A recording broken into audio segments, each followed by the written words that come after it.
My name is Harold R. Smith. I went in the Army in 1948 and retired in trying to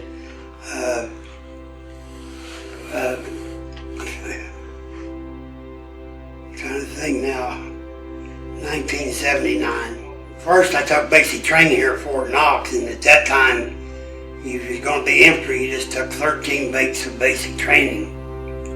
Then getting down to the end of it, they brought a sergeant down from Fort Campbell from the 11th Airborne Division, and he was a recruiter for airborne troops. And the thing that got my attention was that you get $50 more a month if you become a paratrooper. And I really didn't know too much about paratroopers. But he was a nice looking guy, looked like he'd been poured into the uniform and everything, but what really sold me was the $50 a month. So I become a paratrooper. Never been in an airplane in my life.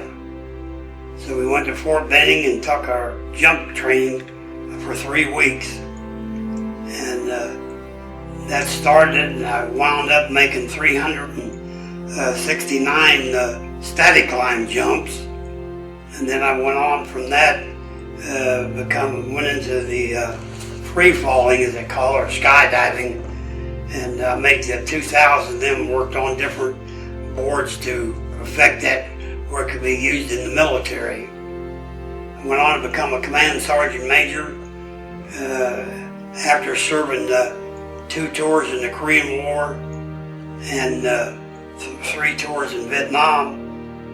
I became a command sergeant major, and my first assignment as a command sergeant major was the sergeant major of the Defense Information School at Fort Benjamin Harris. And from there I went on to become a sergeant major of the 519th MP Battalion, and then went on from that there to went to my old outfit in the 82nd Airborne, the 504th Infantry Regiment, as a sergeant major. From there I went to the 82nd, and then back to that I went to as command sergeant major of the Military Police and Criminal Investigating Department. And then I retired after that.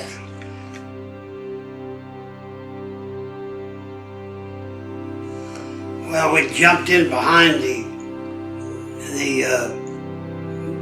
North Korean Army up the Yalu River.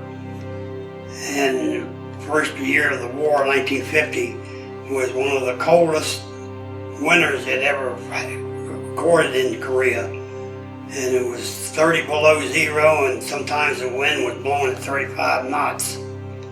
Then the Chinese entered the war, and we were sitting behind the Yalu River, using it as a natural barrier, but it froze over, and the Chinese just marched across it. And my squad was left in contact with the regiment, and they overrun us in the squad before they told us to pull out. And I got struck by a rifle butt and lost my front teeth there at that battle. Finally got back the next day to the rest of the company, and we started to set up a perimeter, and the Marines started pulling back, and they got tore up worse than we had. And they were going out to sea, and we set up blocking positions so they could get their equipment and get their troops loaded and get out. And then we had to march 650 miles back to Busan, or fight our way back to Busan. And then they broke out of Busan, got more troops in, and started pushing the Chinese back. And by that time, we had went back to Japan to get reorganized and refitted with equipment, and he gets a bunch of guys out of the hospital and stuff. Then we come back and jumped in behind the Chinese army. And then, of course, later on I went back the second time in 1952 and 53, and I left in May of 53, come back to the States, and I think it was in June or July, they declared that armistice, and they pulled back across the 38th parallel, where initially was the dividing line between the North Vietnam, Korea and South Korea. Okay, well, what happened was a big battle, and on our right flank was a regiment from the 2nd Division, and I got wounded, and at the same time I got wounded, a man in the 2nd Division, that regiment, got wounded. We both had the same names, Harold R. Smith, and that was the days before computers and all this stuff. And we both went back to Pusan, to the hospital, and we wound up in the same hospital. But he didn't make it. He had died from his wounds. And it got mixed up, and it sent Goldie a message, my wife, that it was me. They hadn't checked the service numbers or nothing. And of course, I didn't know nothing about it, and I went back to my unit. And finally, I didn't get no pay. And I asked the first sergeant one day, I said, why am I getting paid? Well, his remarks was, he told me that's what I was worth. He was just kidding. In a couple of days I come back down, he said, you're not getting paid because you're supposed to be dead. And that's when the ball started going around and got things straightened out that I wasn't dead. But it was several years later they finally paid me them few dollars I had coming.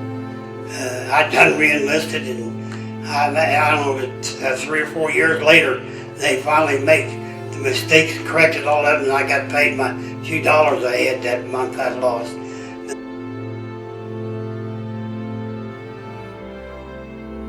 And they downed about 12 members, I think, at that time. And I was, what I was doing, going around starting churches in the Southern Baptist Convention, and I was trying to figure out, praying, how we could get the church back on its feet and get it moving again. And they left a note in the door, Mark and Barry, and asked them to call. They'd heard that we had problems, and I called them, and they said, well, we want to talk to you. He said, we'll take you to lunch and talk this over with. So we went to lunch, and their lunch was, they bought me a cheeseburger, no french fries, and a glass of iced tea. And I thought, oh boy, what am I getting into? But I was just kidding there. They talked and they said, we can help you. And they come up with this plan where we have a campus over there, and the church here would preaching and all this stuff. So we done away with the Till Street Baptist name altogether for a year. And Barry preached, and they had the music. David loved the music, and Mark preached some and taught some. And so I kept praying about this, and I knew I knew God was going to move in a big way in the church. So here was a year and a half, 2 years later, we're up and running around 100 in Sundays, church every Sunday. I think here last week, a week before last, we had 127 or 120 in church. And I just knew that God was going to do big things with this church. And what I would like to see God do is just move in a big way and then become a bigger church to the whole Perry County, and then reaching the church. And the thing the church is doing, to me, seems to be maybe they're reaching a lot of people that need to hear about Jesus, where they've been turned down in other churches that didn't meet their needs. And I feel like this church is. But I knew all along that God was going to move in a great way in that church. I knew that the next day after Barry and Mark talked to me, I knew what God wanted us to do. And being the military man, like when I surrendered to preach, I didn't question God. I got to do this, God, I got to do that. God said, you do it, I've done it, I'll follow orders. When God said the first time, that's what I done. And I knew God told me, said, you do this. And I knew that the church was going to move. I just knew God was telling me this church is going to grow.